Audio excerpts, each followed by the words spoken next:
Coach Zachariah, Silver Bullet Fitness, coming to you with another video out of my office at Anytime Fitness in Southwest Florida.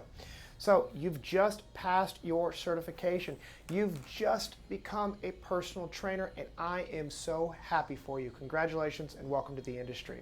Now, I bet you've got a bunch of things flowing through your mind right now, a lot of confusing thoughts on where you're going to take your next steps, how to get your clients, how to program, and all other sorts of logistics that you're going to need to figure out. Well, listen, I know that feeling, and I experienced that feeling right after I got my certification, and I want to create a video series for you that's going to help you on a roadmap to get your first client. So today's video is going to discuss the next steps that you can take and which paths that you can take as a new personal trainer.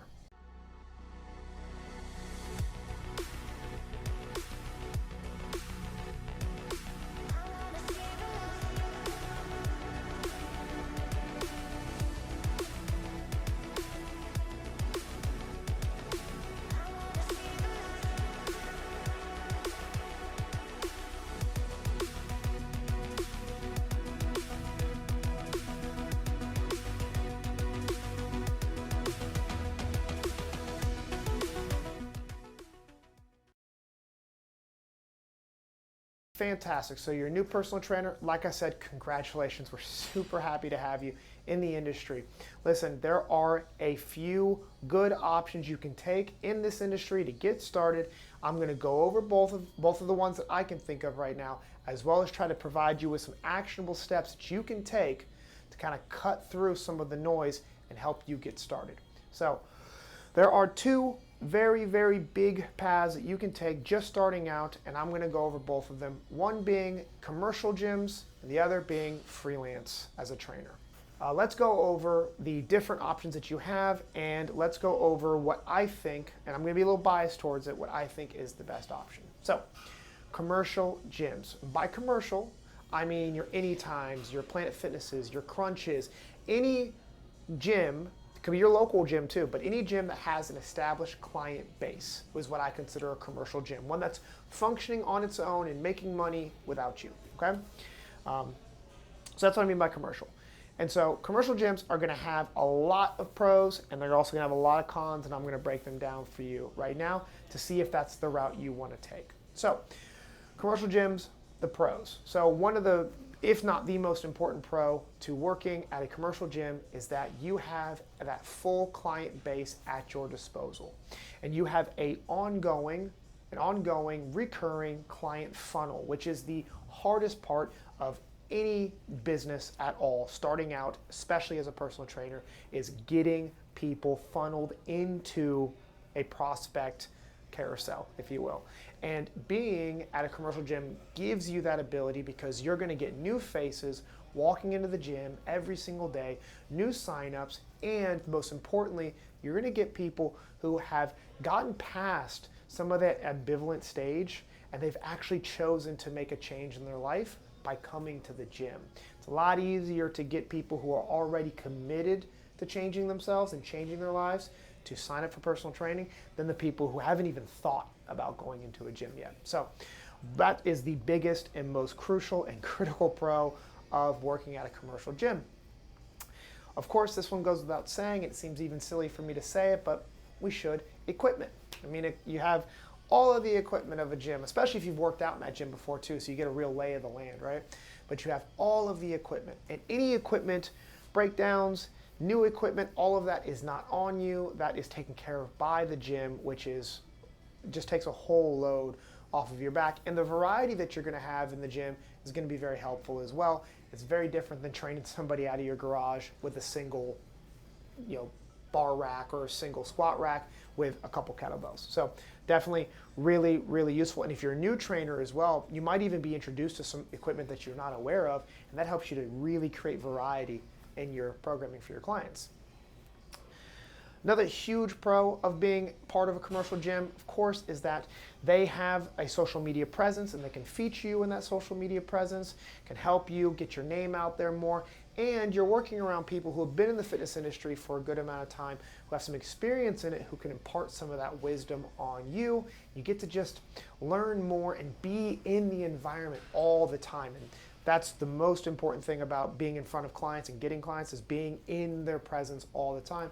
Commercial gym is going to do that for you. Some other smaller things in there too, smaller or bigger. Insurance, liabilities and waivers, those things are really useful. I'm going to make a video on how to get insurance as a personal trainer, affordable insurance as a personal trainer at some point, but having the safety net of the gym is also very, very helpful. And just having overall structure that the gym provides for their trainers. If you're new to running your own business, if you're new to getting clients, if you're new to kind of settling deals and closing deals and working alongside people, working with people in this way, their structure that the gym already has is going to be a great way to get you comfortable and get you actually on the floor and getting the experience with your clients. Now, there are a lot of pros to it, but there are also some cons to it as well. And of course, I didn't list all the pros. There are a lot more pros to working at a commercial gym, just like I'm not going to list all of the cons. If I did that, we would be here for an hour, and trust me, I've been droning on long enough already as it is. But there are some cons that come with working for a commercial gym as well, and some of those would be like gym splits. The money that goes to pay all the equipment and goes to pay for that funnel, well, the gym's going to make money off of you training your clients. And so oftentimes you're going to have gym splits that can be as low as 55-45 or 50-50, higher 60-40 in your favor, 70-30, and some really generous places 80-20 and even beyond. But as a new trainer, you're probably going to be starting kind of on the lower end of that because you haven't been tested yet and you're not making as much money for the gym. Outside of that, you also have the issue of packages and training deals. You don't get the opportunity to set your own pricing at a lot of commercial gyms. A lot of times they have set up structured deals for their clients that they will manage for you, close the sale, and then dish it on to you to train, and then you're going to end up making money per training session on these packages. And that is very, very hit or miss based on when the clients come in. I'll just give you an example. You've got a client that's come in, they've purchased a 20 training session package, and you get paid every single time you train with them. They train with you 3 times, and then they go up north for 5 weeks, and they come back down, train with you 1 time, and then repeat. And it becomes very tricky to get fully paid for your work with these clients, especially if you're trying to budget it out over a large period of time. Some of the other cons to being in a commercial gym is they don't always let you have freedom on your branding and kind of your own marketing, and that can be a little tricky, especially if you've been trying to kind of tackle it in 2 ends with both your in-gym training and your out-of-gym training, and they can be a little bit more strict on that. In my experience, there are some kind of recognized guidelines and recognized barriers that the commercial gym will put on you because, of course, they want to protect their interest inside their gym. So overall, the big thing here is money, and how much money you have the ability to have control over is one of the biggest flaws of being a commercial gym. Sometimes they have hours that are a little tough to work with for your clients, but that's logistics stuff that can be managed. And logistics as a topic, sometimes if they're a really, really busy gym, like massively busy, getting effective training in with your clients can prove difficult if you set up a whole program for them the week before, or set up a whole program for them in general, and then all of a sudden you can't get all of that stuff done because you have no access to the lat pull-down machine. All the barbells are taken, all the dumbbells are taken. So logistics in commercial gyms can be pretty tricky as well. Last but not least, another small con is that, competition in the gym. Like I mentioned, got some trainers that have been doing it for a while, so they might get first picks if they're friends or if they're very, very well versed with the recruiting staff or the front desk staff, they might get first nod. So it is a different experience being in a commercial gym, but oftentimes, in my opinion, a really great place to start out, especially if you have no experience whatsoever. Let's move over to the other side. Let's talk about the freelance side of training and the pros and cons of that. Now, I did mention I'm going to be a little biased, so I'm not going to speak so favorably of freelance just because you're a new trainer, all right? But there is value to it as well, and a lot of it goes to the opposite of what I talked about with a commercial gym.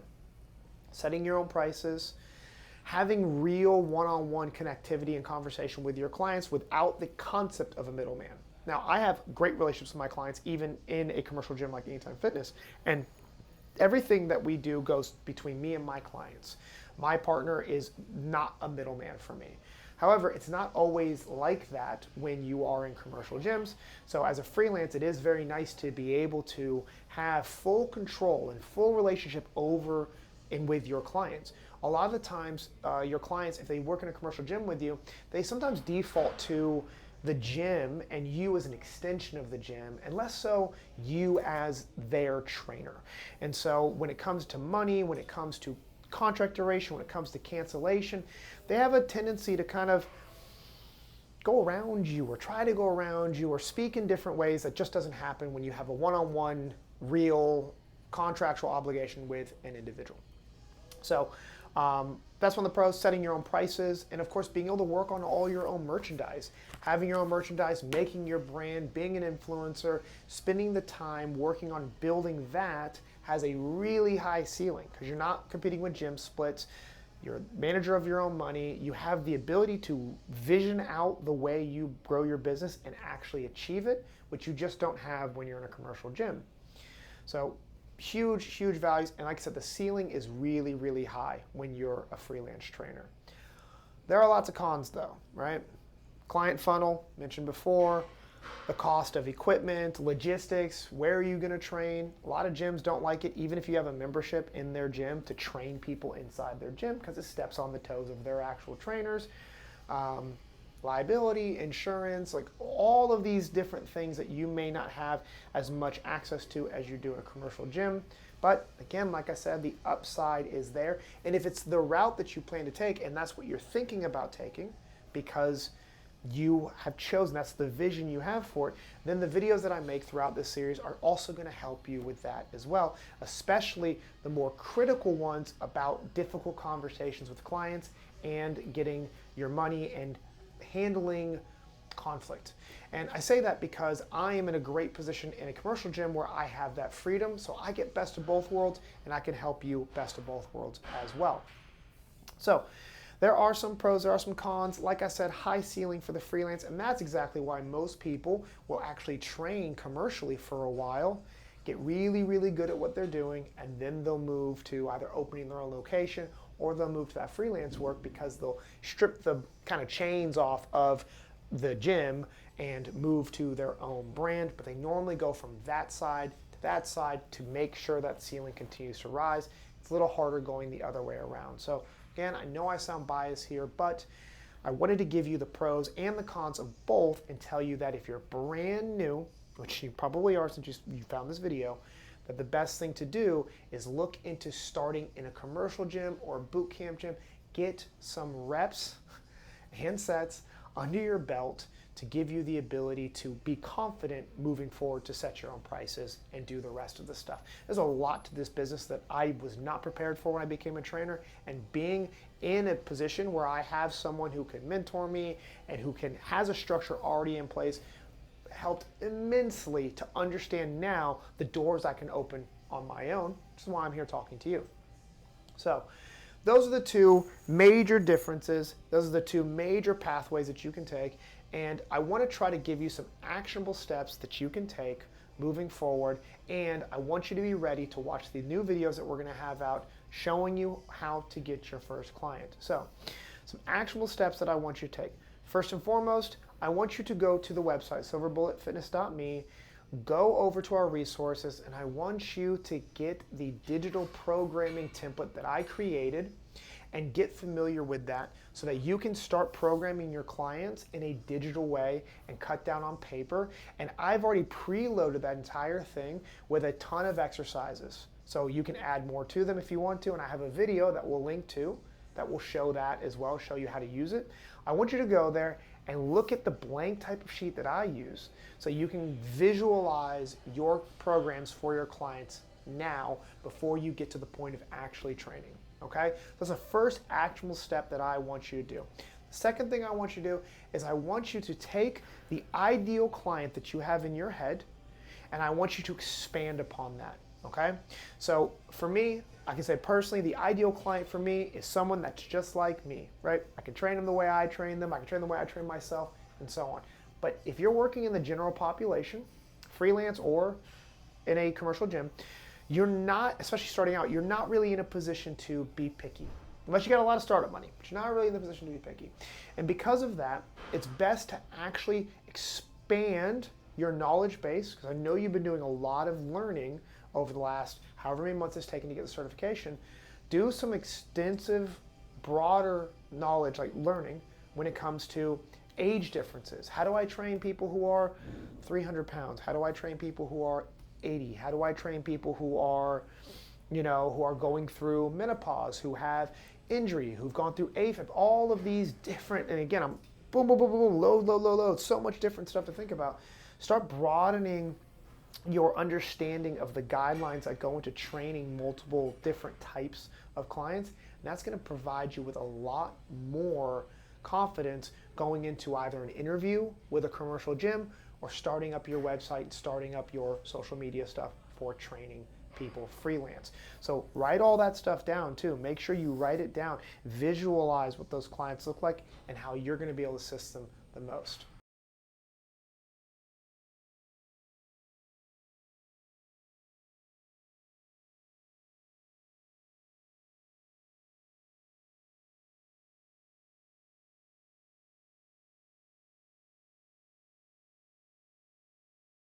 Awesome. So like I said, this video, I hope it helped, showed you the two directions that most trainers will take right away, gave you some actionable steps as well, and I want you to be along for the ride, and I can't wait to hear about you getting your first client. Welcome to the industry. Super happy to have you.